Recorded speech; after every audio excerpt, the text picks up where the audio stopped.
Hello. In this video, we're going to be looking at the introduction of Protestant Christianity in the late 19th century into Korea to about 1950.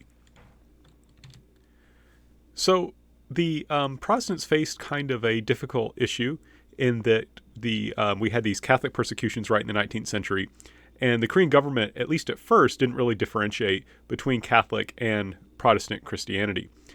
Now, what is fortunate, at least for Protestants, though, is that what will happen in the later 19th century in Korea is there will be a shift in its policy, and it will start establishing diplomatic relations with Western countries.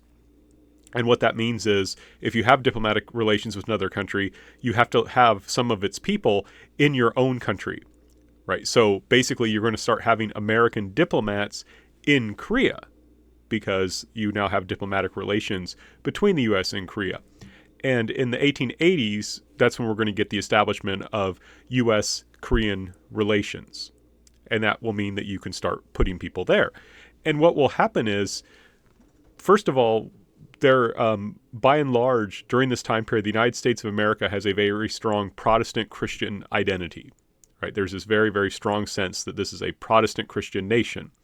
So, for example, later on in the late 19th century, when the United States annexes the Philippines, there will be this argument we need to Christianize the Philippines, which, of course, the majority of Filipinos were already Christian. It's just they were Catholic Christians, right? So it wasn't the right kind of Christianity from that perspective. So the key point here, though, is that you've got this government that tends to see itself as Protestant Christian and is therefore friendly in a large part to Protestant Christians. Makes sense. So what I'm getting at here is that what will happen is Protestant Christian missionaries will use the American diplomatic efforts in Korea to get a foothold into the country. So what's going to happen is the American government will have a mission to Korea, has diplomats in Korea. They say, we need an American medical doctor, which makes sense, right? Koreans don't practice Western medicine. Americans want access to Western medicine. So let's bring in an American medical doctor. And it just so happens that Dr. Horace Allen is a medical doctor, but he's also a Methodist missionary. And the government kind of pretends that, yeah, he's just a doctor, nothing else.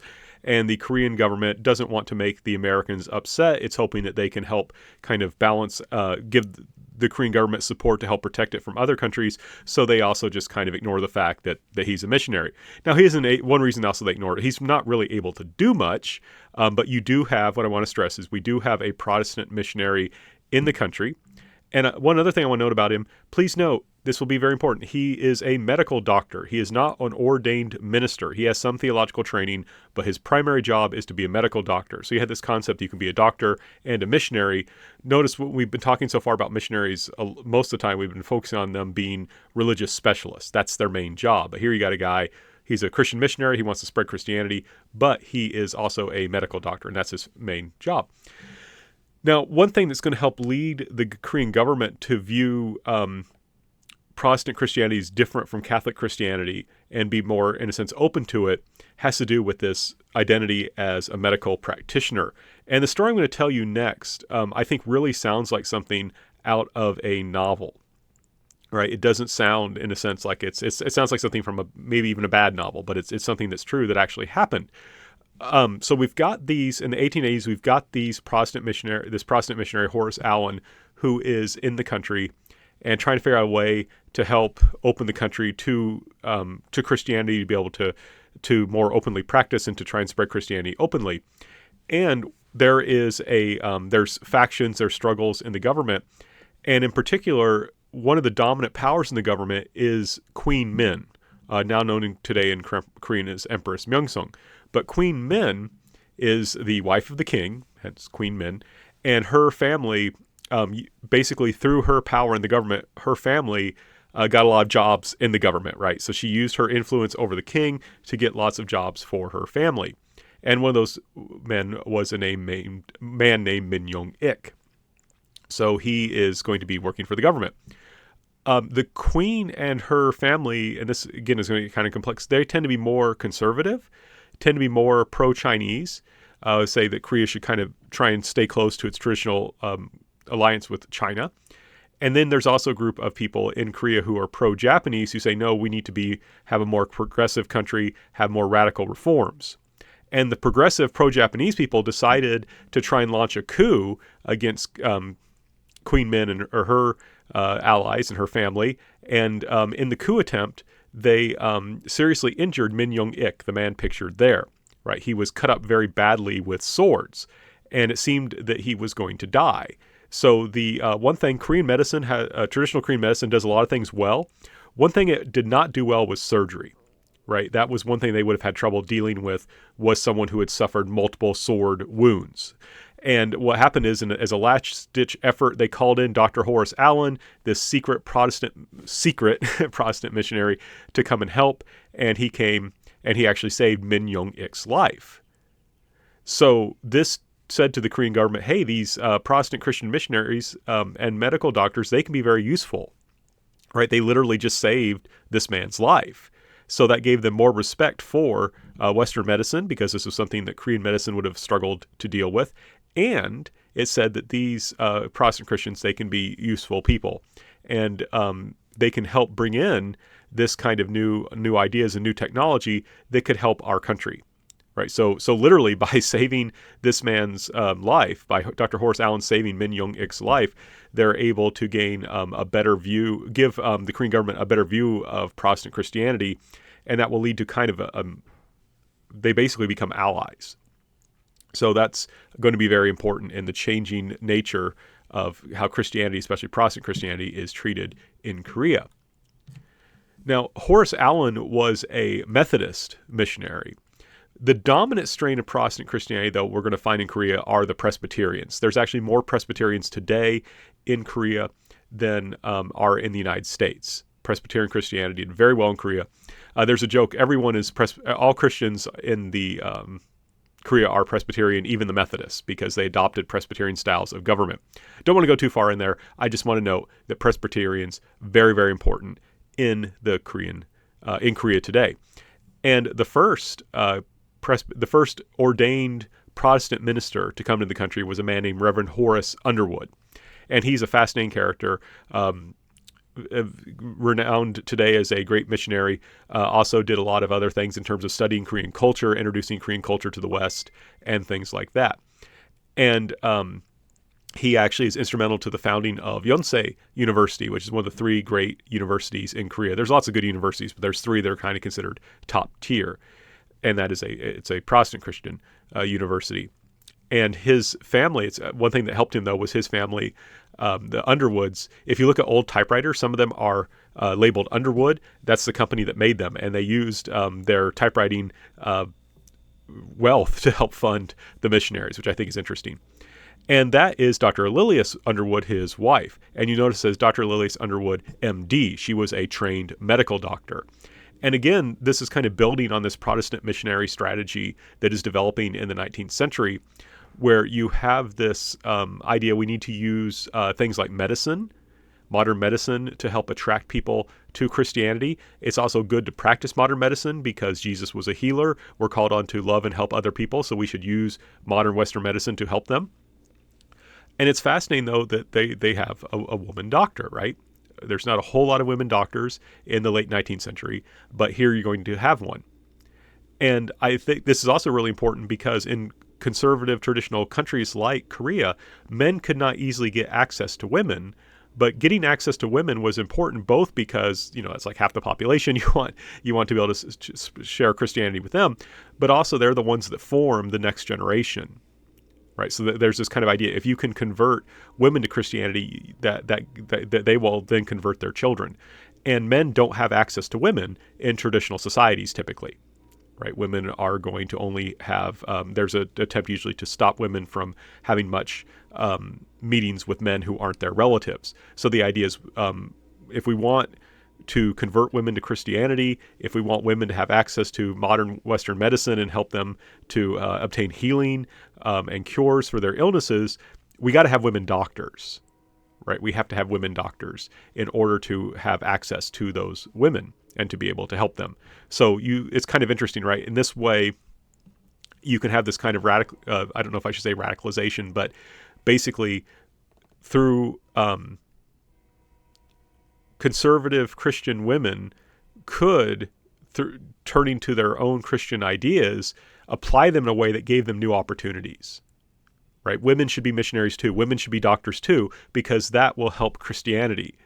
So it's this kind of interesting idea that you've got this kind of mix between kind of conservative and progressive ideas, which I think is fascinating, and I always love to look at. Now, one thing I do want to note, you may say, oh, that's nice. They were a husband and wife team that went out to share the gospel, and that's not quite correct. They were single when they went to Korea. They met in Korea and married.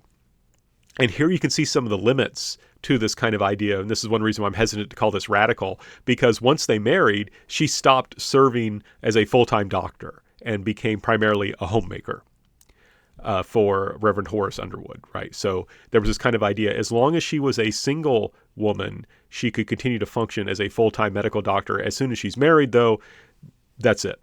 Right, she can't do that full time. I think she still helped use her medical knowledge part time. She did other things for the mission, but the key thing here is that, well, married woman, now she has to think of her family first, right? So, kind of an interesting dynamic we have going on there. But taken together, this does lead to a changing position for Christianity. There is a petering out of anti-Catholic persecutions. In particular, the treaty between Korea and France in 1886 states that that French citizens had the right to teach in Korea, and they meant teach Christianity, and they're the stronger country, so their interpretation kind of wins out. So the government has to stop persecuting Catholics, and they kind of do so grudgingly, but they still don't particularly like Catholics. But for the government's perspective, Protestant Christianity is going to seem a lot different. And there is this connection, and this is something Protestant missionaries support and often believe in, between Protestant Christianity, Western civilization, and Western power. Right. So basically, the idea is, why is Western civilization? Why is the West so powerful? Why is the West able to have this medicine that can do things that we never thought was possible? Why do they understand steam power and electricity and have advanced weapons? Why do they have this power? Well, it's because of their civilization. Well, what's the heart of their civilization? What made their civilization so great? Well, it's Protestant Christianity. Right. That's the argument. And basically, there's this idea that there are certain parts of Christian belief that encourage people to act in certain ways that make the West powerful. And we'll talk a little bit more about that later. But basically, the idea here is if you're a good moral person, you're a diligent person, you devote yourself to God and to country, you're going to have a stronger country. That's kind of some of the basic ideas here. Now, even if you didn't accept that idea, that Western power comes from Western civilization, which comes from Protestant Christianity, the missionaries are still connected to these governments. And so even if you don't buy this idea that of these connections, you still have these powerful Western individuals who are able to mobilize money and resources and their government support. So maybe it's a good idea to be friendly to them. Right? So, for example, you want schools. These Protestant missionaries can help get funds to build schools that bring in modern education that can help make your country stronger. So even if you don't accept this ideological view of this connection between Protestant Christianity, Western civilization, and power, there still is a realization these missionaries have real power. They can bring resources, connections, government support, foreign government support that can make our country stronger. And I want to stress, for the Confucians, people who were adherents to traditional Confucianism, there is something attractive about these ideas. Right? They had believed traditionally that if you have the right doctrine, that will lead to a moral transformation that will strengthen the country. That's typical Confucianism. How do we build a good country? We need moral people. Well, basically what Christianity is doing, and we saw something similar with Catholics, right? Catholics believed that we need to become moral people, and but that's hard to do on our own. But if we pray to God, He'll help us to be moral people, and if we mess up, He'll forgive us, right? So you have something similar kind of going on here. This Confucian idea that right morality, right doctrine will help strengthen the country, that's what the Protestant Christians are saying. It's just they're saying it's Protestant Christianity, not Confucianism. And that will be attractive to some Confucians who want to reform. And in particular, Protestants are going to be very good at building modern schools and building modern hospitals, such as Severance Memorial Hospital here opened in 1904. Right, so they've only been in the country, so they go from, remember, Dr. Horace Allen had to be in the country secretly. He comes in the 1880s. About 20 years later, we have a full-fledged, openly Protestant Christian hospital. And I want to point out, it's still around today. When I was in Korea, that's where we brought our kids, because Fulbright, I was on a Fulbright program grant, and they have a relationship with Yonsei University, which is where the hospital is located. And Yonsei is the one that was helped established by Underwood. And there's this Christian idea of service that we need to share the fruits of Western Christian civilization. God has given us this advanced civilization. I mean, we had to cooperate, we had to follow God, but we did that. We got this wonderful Western civilization. Now we need to share the good things of it. And there's this idea, and this is a quote from Dr. Lilius Underwood, right? The woman who was a medical doctor who then quit to take care of her husband. And she said, "It's my hope that this will teach Koreans to believe," and this is a quote, "believe that a little medicine properly applied in a case of typhoid fever will do more good than the pounding of tambourines or the burning of paper prayers to paper gods."